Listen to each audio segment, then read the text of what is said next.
From Detroit Arsenal in the suburbs of America's automotive capital to Fort Bliss straddling Texas and New Mexico on the southern border, the U.S. Army's engineers and scientists are driving the future of transportation and logistics.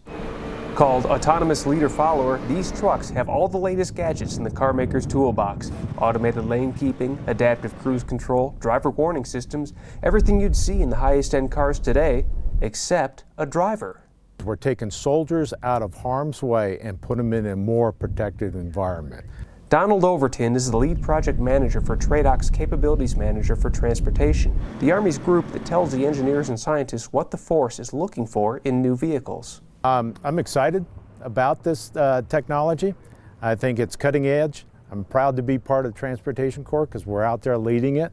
Really, when you see this system in operation, it's awesome to see. It's amazing to see what these engineers have been able to do. The advancement, though, comes from necessity. Necessity learned through too many soldiers who didn't make it home. Major Andrew Scruggs is the military lead for Expedient Leader-Follower for the Army's Ground Vehicle Systems Center. He and his team are here at Fort Bliss, testing the vehicles before they move on to a couple of units in the Army. First, though, his team has an important task to do. So we're taking a tactical pause to step back and to reflect upon all of our collective efforts as a group.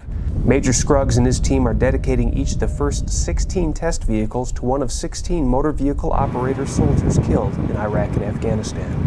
And so really the reason why we're dedicating these vehicles is because every time we get an engineer, every time we get a government member that's a part of this team, this is complicated stuff that we're doing.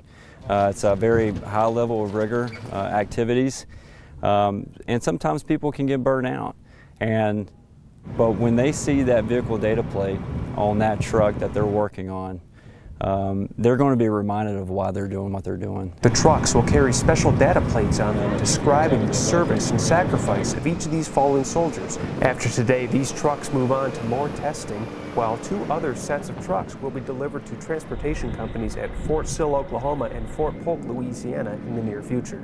From Fort Bliss in New Mexico, I'm Doug Halleaux.